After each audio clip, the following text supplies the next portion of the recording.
임상에서 보면 위나 장을 절제한 이후에는 대부분 허증 상태로 빠지는 경우가 많습니다. 위장 수술 후유증에는 허증에 쓰는 많이 활용하는 것을 볼 수 있습니다. 안녕하세요. 소아로드의 사슴과 달 한의사입니다. 오늘은 위나 장 수술 이후에 나타나는 후유증과 해결 방법에 대해서 말씀드려 볼게요. 보통 위암이나 대장암으로 위나 장을 절제하는 수술을 많이 하게 되고요. 암 말고도 탈장이나 장 유착으로 인한 장 폐색으로 수술을 합니다. 궤양이나 기타 개실염이나 크론병 궤양성 대장염 같이 염증이 심할 때도 절제하는 경우가 있죠. 이렇게 위나 장을 절제하고 나서 소화가 예전 같지 않고 후유증으로 고생하시는 분들이 많으신데요. 일단 수술 이후 짧게는 3개월에서 6개월 사이에는 수술 부위가 아물고 회복하는 단계이기 때문에 이때는 조금만 많이 먹어도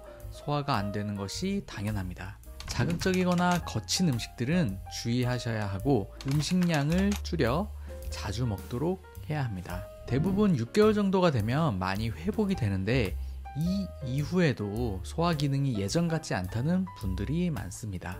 당연히 위장의 일부를 절제했기 때문에 소화 능력은 떨어지게 되죠. 음식물이 소화기에 머무는 시간이 줄고 소화액 분비도 줄게 됩니다. 덤핑 증후군이라고 해서 음식물이 소화되지 않고 다음 단계로 넘어가게 되면서 결국 장에 무리가 와서 복통, 설사 등이 생기는 경우도 많죠. 임상에서 보면 위나 장을 절제한 이후에는 대부분 허증 상태로 빠지는 경우가 많습니다. 한의학에서는 병을 크게 실증, 허증으로 나누는데 쉽게 얘기해서 젊은 사람들이 과식하거나 자극적인 것을 많이 먹어서 생기면 실증이 되고 나이 들어 몸이 허약한 상태에서 만성 소화불량이 생기는 것은 허증이라고 생각하시면 됩니다.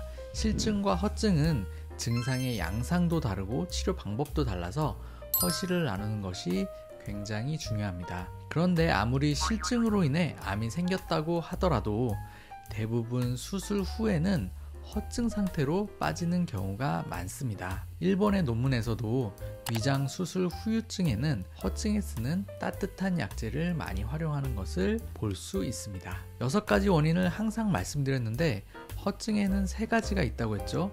냉증, 건조증, 무력증이 그것입니다. 위장의 운동성이 떨어지면서 복부 팽만이 심해지고 설사나 변비를 호소하는 경우가 많습니다.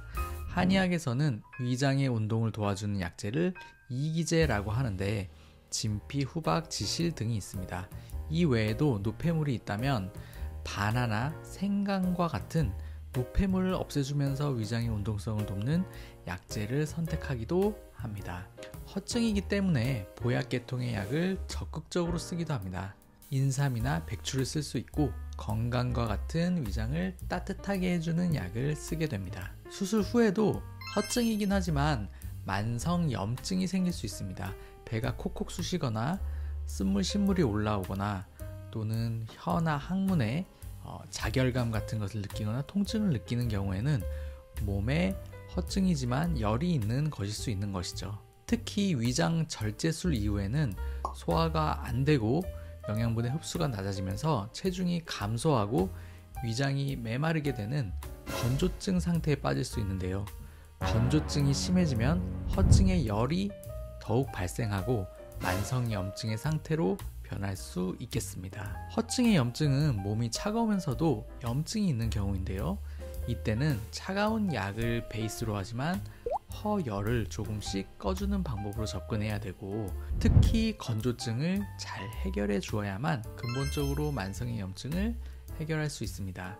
위장을 이미 절제했다면 예전과 같을 수는 없습니다.